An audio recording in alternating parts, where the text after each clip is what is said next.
Conspiracies happening now. Wake up, people. I just saw this Zbigniew Brzezinski quote. He's one of the globalists, of course. That's an old quote where he said, "It's easier to kill 1 million people than control them." It was easier to control 1 million people, literally. It was easier to control 1 million people than physically to kill 1 million people. Today, it is infinitely easier to kill 1 million people than to control 1 million people. It is easier to kill than to control. And yeah, that's a lot of what's going on right now. And it's pretty amazing how most people just don't see it. But we'll get into that, a lot of it. But first, I got to start off with some very sad news about John McAfee, a friend of mine. Another friend of mine who's been in jail for a while, and they announced that he was going to get extradited to the US. And then, minutes later, what a surprise, he was dead. And he talked a lot about how he was expecting this, because that's what the US government does, the CIA. He even put out this tweet on November of 2019. Getting subtle messages from US officials saying, in effect, "We're coming for you, McAfee. We're going to kill yourself. I got a tattoo today just in case. If I suicide myself, I didn't. I was whacked. Check my right arm." Of course, with anything like this, we really don't have much information. But here's someone wrote 5 questions about John McAfee's death that needs to be answered. Why has there been no pictures or video evidence mentioned or shared with the press? I think that's obvious. Why was the man he shared a cell with since October 2020 not in the cell at the time of his death? Why was the letter Q posted to his Instagram account minutes after his reported death, then deleted hours later? That one was interesting. Because, of course, the CIA, Facebook, Google, these are all CIA operations now. And so, yeah, they can post their little jokes. And, of course, when they post Q on his Instagram after he's already dead, what they're doing is saying it's us, Q, which is the CIA. A lot of people still think it's the good guys. No. Now the question, who has control over his social media and who deleted his Instagram account? And why did he tell his legal team he wanted to fight the extradition to the US a day before his reported death? And his wife, Janice McAfee, spoke out about this. John McAfee was not suicidal. I spoke with him a few hours before he was found dead. We spoke about the court's decision to extradite him to the US. It did not come as a surprise to either of us. We were prepared for that decision and had a plan of action already in place to appeal that decision. I blame the US authorities for this tragedy. Because of these politically motivated charges against him, my husband is now dead. His last words to me were, "I love you, and I will call you in the evening." Those words are not words of someone who is suicidal. All John wanted to do was spend his remaining years fishing and drinking. He did not deserve to die in a filthy prison like a caged animal. We knew that there would be an uphill battle to continue to fight this situation, but he's a fighter.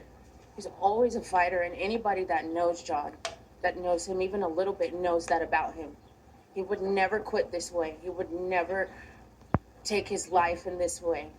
I don't believe he did this, and I will get answers. I want answers of how this was able to happen.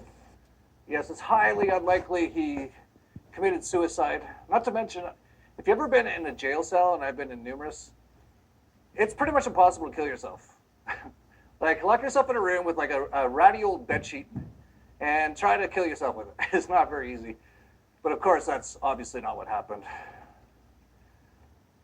And John has been speaking up for years. He was actually like kind of a big fan of what I was doing with Anarchast and Narcopoco and cryptocurrencies. He's also a fan of Monero and Pirate Chain and all that kind of stuff. Well, I don't know about Pirate Chain, but he's definitely a fan of Monero for the privacy aspects.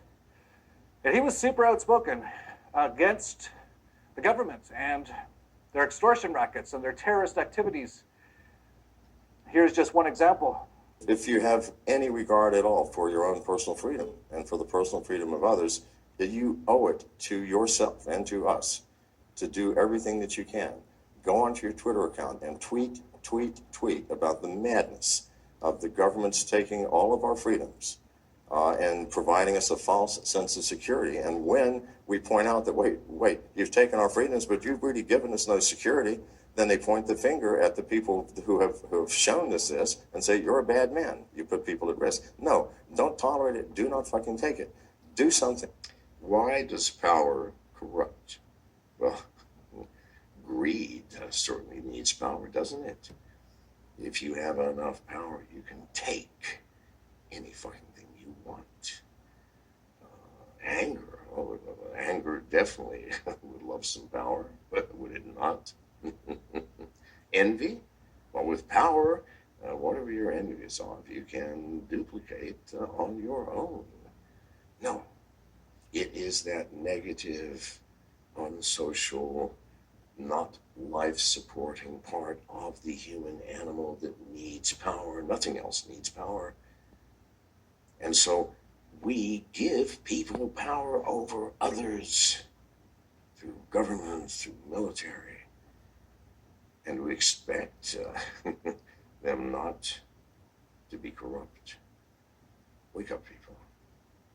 Be very cautious who you give power to. Thank you. Yeah, if you speak out about this sort of stuff and you're a prominent person, you will likely have, especially the way he did, he was very, he did not hold back. He was very outspoken about it. Said he'll never pay extortion again. Even went on the run. Of course, his whole history is, he lived an interesting life. He had to fake a heart attack to escape from Belize, where he was framed on murder once. I think it was Lucy for some runs. You can do some runs, Lucy?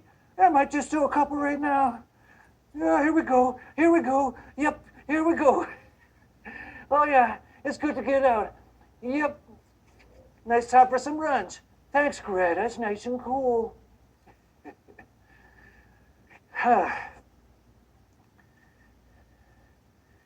And he's often hiding out all over the place. He actually spoke at an Acapulco, I think not this year, but last year, but he did it remotely because he was in hiding. They just told me I'm on. Technology, a wonderful thing.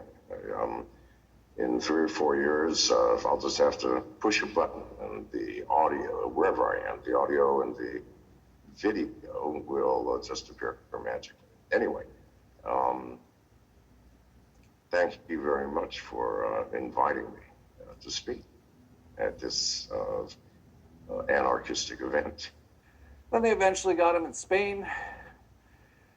And you're not even supposed to be able to extradite people for tax charges. So what they said was they were trying to extradite him for posting on Twitter about cryptocurrencies and shitcoins.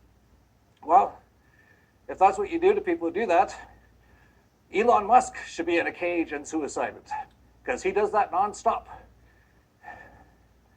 But of course, they went after him because he was really outspoken and very prominent. A lot of people knew about him, and very unfortunate what happened. And there's been some interesting things coming out about what happened. Now, I can't confirm this, but apparently John posted in June of last year, if anything ever happens to me, please know that the 31 terabytes of files I have are located on hard drives in my condo near 88th Street and Collins Avenue, just north of Miami Beach. Now, I haven't really looked into it. I've been busy all week, of course. But if that's true, someone posted, John McAfee owned a unit at the building that collapsed in Miami. The address of the building was 8777 Collins Avenue South. Now, the one thing that makes me wonder there is, why would he say where they are, the files? That's not very smart. That's not very good operational security to mention you've got files on all the bad people, the Clintons and all these people, and then say exactly where the files are. But if that's true, and I haven't looked into this one either, I've just been busy, but apparently a building that maybe was where John McAfee had his condo blew up right after he died. 4 dead, 10 hurt, dozens missing, and high-rise collapse near Miami Beach, officials say. Surfside Mayor Charles Burkett said, "It's hard to imagine how this could happen. Buildings don't just fall down." No kidding. Same as Building 7 or the World Trade Centers. Officials have not said what caused the collapse. "I mean, it looks like a bomb went off, but we're pretty sure a bomb didn't go off," Burkett added. As I mentioned, I haven't even looked into this, but I saw some photos. That looks like it got bombed. But of course, you're never going to get the truth from the government or the media. But if that's the case, yeah, these governments are out of control, and they're going to get worse and worse. Okay. I don't always blow shit up. But when I do, I make sure nothing is left. And Edward Snowden came out soon after and said, Julian Assange could be next. And yeah, I think, well, they've already been torturing him for years. It's like, just remember how the whole war of terror was about these Muslims that were going to blow everything up and kill everybody? Well, it turned out it was the CIA and Mossad and all the Praetorian black ops agencies that are essentially run the government. You notice how no one really talks about that anymore? Never hear anyone talk about Muslim terrorists anymore. That's because that's so 2001 to 2010. That was their last one. Now they're on to the COVIDs, and they're... Gotta cut it there. Think for yourself.